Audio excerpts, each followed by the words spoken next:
Right right. శాంతి ప్రసాద్ గారు, గతంలో జగన్మోహన్ రెడ్డి గారికి ఆయన మీద కోడికత్తి దాడి జరిగినప్పుడు దాన్ని హేళనగా పవన్ కళ్యాణ్ గారు మాట్లాడారు అని చెప్పేసి ఇప్పుడు మాధురెడ్డి శ్రీనివాసరెడ్డి గారు మాట్లాడుతూ ఉన్నారు. మరి దానికి ఏం చెప్తారు? ఆయన స్థాయికి మాట్లాడాల్సిన మాట కాదు, చాలా దిగజారి మాట్లాడేవారు మా పెద్ద ఆయన. ఎందుకు మాట్లాడాడో ఆయన విచక్షణకి వదిలేస్తాను. కానీ నేను మాట్లాడతాం మొదలెడితే మా పెద్ద అన్న నోరు కూడా తెరవలేడు. మా సోదరుడు ఉన్నాడు సింగూరు వెంకటేష్, అనలిస్ట్ గా వచ్చిన వైసీపీ అభిమాని కానీ చాలా బ్యాలెన్స్ గా మాట్లాడాడు, నర్మగర్భంగా మాట్లాడినా కానీ చాలా బ్యాలెన్స్ గా మాట్లాడాడు. ఎందుకంటే అనలిస్ట్ గా వచ్చిన వాళ్ళు కొంత అటు మొక్కున్నా కానీ మా సందర్భాన్ని బట్టి సమయాన్ని బట్టి మాట్లాడాల్సిన పరిస్థితుంది.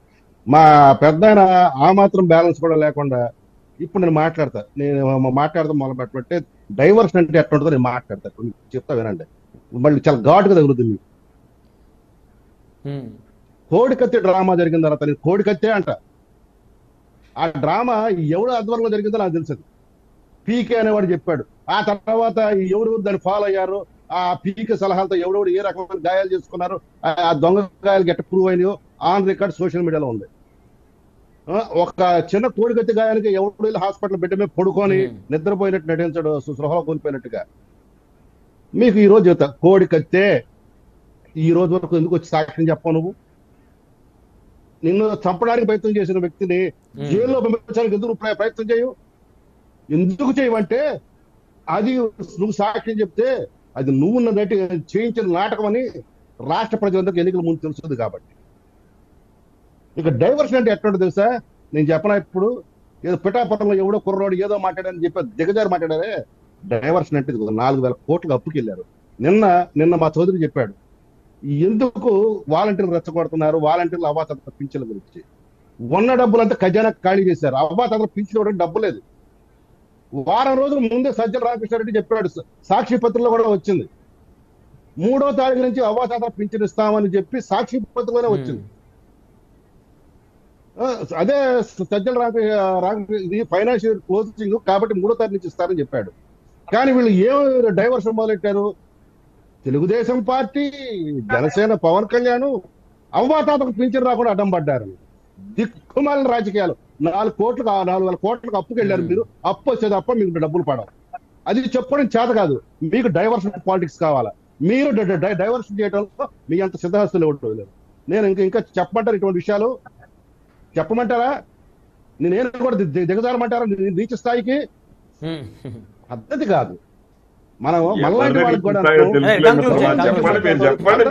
చెప్పండి ఆ డబ్బులు ఏంటో, డబ్బుల సంగతి ఏంటో చెప్తాను. నేను చెప్తాను. ఇప్పుడు 9,100 ఉద్యోగస్తులకి 2 రోజుల నాడు ఇచ్చింది రాష్ట్ర ప్రభుత్వం. 3,000 కోట్ల రూపాయలు పెండింగ్ బిల్లులు ఇచ్చింది రాష్ట్ర ప్రభుత్వం. దాంట్లో 12 కోట్ల రూపాయలు రవీంద్రారెడ్డికి ఇచ్చే మేనమామకి ఇచ్చిందని ప్రచారం చేసిన డైవర్ట్ పాలిటిక్స్ మిగి 3,000 కోట్ల రూపాయలు కాంట్రాక్టర్లకు ఇచ్చిన సంగతి పక్కన పెట్టి 12 కోట్ల రూపాయలు రవీంద్రారెడ్డికి ఇచ్చిందని చెప్పేటటువంటి 3,000 కోట్ల రూపాయలు కాంట్రాక్టర్లకు ఇచ్చిందని పక్కన పెట్టారు. 12 కోట్ల రూపాయలు రవీంద్రారెడ్డికి ఇచ్చిందని హైలైట్ చేస్తున్నారు. ఎవరి దిక్కుమాలిన పాలిటిక్స్, ఎవరి డైవర్ట్ పాలిటిక్స్. ఇప్పుడు బటన్ నొక్కుతాం, ఇప్పుడు బటన్ నొక్కుతాం. 4,000 కోట్ల అవసరం. మీ అబద్ధాలను ఆపండి, మీ అచ్చోసిన అబద్ధాలను ఆపండి, అబద్ధాల మీద పేటెంట్ ఆపండి, ఆపండి.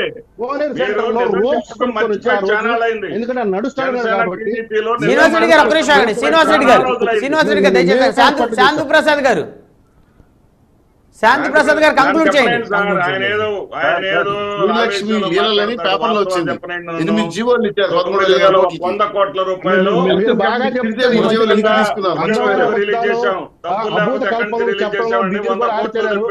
మీరు కూడాను దయచేసి శ్రీనివాస్ రెడ్డి గారు ఒక్క నిమిషం ఆగండి. మారిపోయారు మీరు కూడా. 3,000 కోట్ల రూపాయలు విడుదల చేస్తున్న పక్కన పెట్టి మీరు ఈ పచ్చ పత్రికలు పత్రికలు 12 కోట్ల రూపాయలు మేనమామకి ఇచ్చారని చెప్పారు రవీంద్ర రెడ్డి ఒక్క నిమిషం శ్రీనివాస్ రెడ్డి గారు దయచేసి ఒక్క నిమిషం ఆగండి.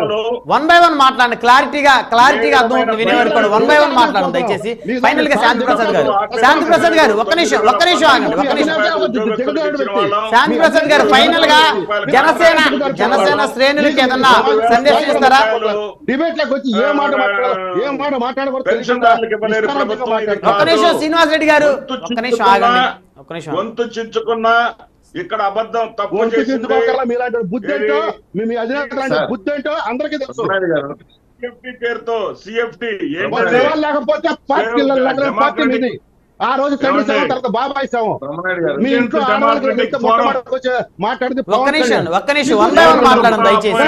మీ సొంత తోడబుద్ధి రక్తాన్ని మీరు మీ కార్యకర్తలతో ఏ రకంగా అసహ్యంగా తెప్పిస్తారు. మీకు సిగ్గు సరాలు మీకు మీ పార్టీ అధినేతకు సిగ్గు సరాలు మీ సొంత చెల్లెల్ని ఏ రకంగా శాంతి ప్రసాద్ గారు సమయం లేదు.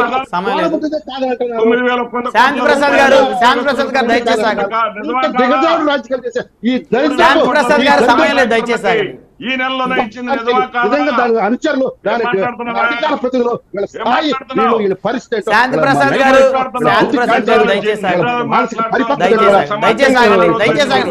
వెంకటేష్ గారు కంక్లూజన్ ఇవ్వండి. చెప్పండి.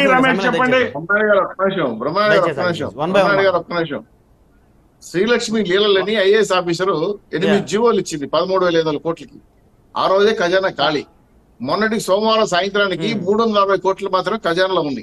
డబ్బులు లేవనే విషయం చెప్పకుండా ప్రతిపక్షాల మీద నిందలేస్తారు. 9,000 కోట్లు ఎవరు ఇచ్చారు?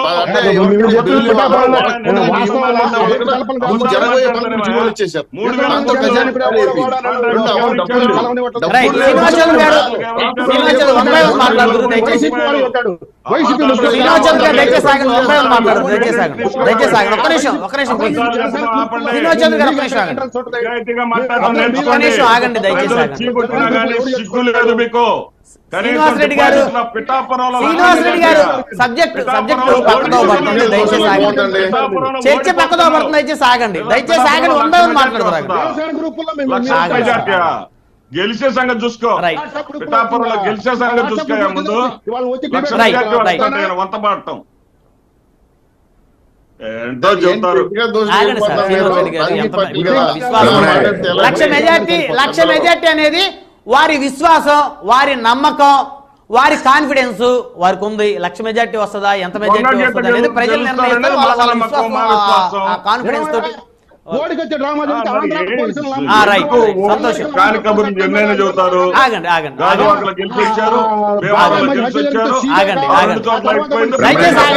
శ్రీనివాస్ రెడ్డి గారు, శాంతి ప్రసాద్ గారు 2,000 మంది కాపులు ఉన్నారని దయచేసి ఆగాలి.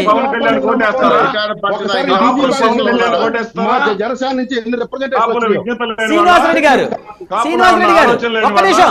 శ్రీనివాస్ రెడ్డి గారు తెలియదా? పులివెందులో ఎంతమంది రెడ్లు ఉన్నారు? పులివెందులో రెడ్లు ఎంతమంది ఉన్నారు? చెప్పండి.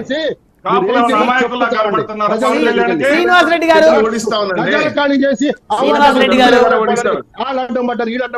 హైకోర్టు ఉత్తర్వులు ఇస్తే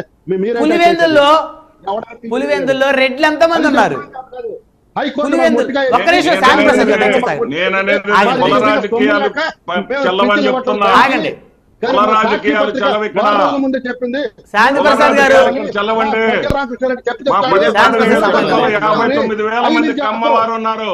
మా పచ్చిపాడు నియోజకవర్గం 59,000 మంది. శాంతి ప్రసాద్ గారు ఒక నిమిషం ఆగండి సార్. దయచేసి సమయం లేదు. దయచేసి ఆగండి. వెంకటేష్ గారు కంక్లూజన్ ఎప్పుడు కూడా గెలిపించలేదు. సార్ ఆగండి సార్. మాట్లాడదు దయచేసి. వెంకటేష్ గారు సార్ మీరు ఎలా కంటిన్యూ అలా మాట్లాడితే శాంతి ప్రసాద్ గారు, శ్రీనివాస్ రెడ్డి గారు మిమ్మల్ని మ్యూట్ లో పెట్టాల్సి వస్తుంది. దయచేసి ఆగండి. సమయం తక్కువగా ఉంది. కంక్లూజన్ తీసుకో 1 by 1. వెంకటేష్ గారు ఫైనల్ గా ఓ రాజకీయ విశ్లేషకుడిగా జనసేన శ్రేణులకి మీరు ఏదైనా విజ్ఞప్తి చేయాలనుకుంటా ఉన్నారా? పవన్ కళ్యాణ్ గారి భద్రత విషయంలో, లేదా వైసీపీ శ్రేణులకు కానీ టీడీపీ శ్రేణులకు కానీ నేను విజ్ఞప్తి చేయాలనుకుంటారా? వైసీపీ శ్రేణులకి టీడీపీ శ్రేణులకి పెద్దగా విజ్ఞప్తి చేసేది ఏం లేదు. వైసీపీ శ్రేణులు ఇప్పుడు కూడా జనసేన పార్టీ యొక్క అధినేత టూర్ ని కానీ లేకపోతే ఆ టూర్ లో ప్రత్యక్షంగా పాల్గొనడం కానీ అనేది జరిగే ప్రసక్తే లేదు. ఇక రెండో విషయానికి వచ్చినట్లయితే తెలుగుదేశం పార్టీ వాళ్ళకి చెప్పేది ఏంటంటే పవన్ కళ్యాణ్ మీ భవిష్యత్తుకు బంగారు బాట వేసినటువంటి వ్యక్తి, ఖచ్చితంగా పవన్ కళ్యాణ్ ని కాపాడుకోవడంలో తెలుగుదేశం పార్టీ వాళ్ళు కూడా గణనీయంగా వాళ్ళ కృషిని వాళ్ళు చేయాలి, ఖచ్చితంగా చేస్తారు కూడా వాళ్ళు. ఆ నమ్మకం అయితే నాకు.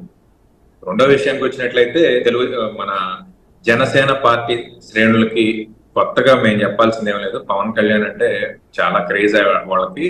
ఖచ్చితంగా పవన్ కళ్యాణ్ గారు ఎక్కువ సమయం ప్రజా రాజకీయాల్లో ఆయన టైం వెచ్చించినట్లయితే ఈ క్రేజ్ తగ్గుతుంది.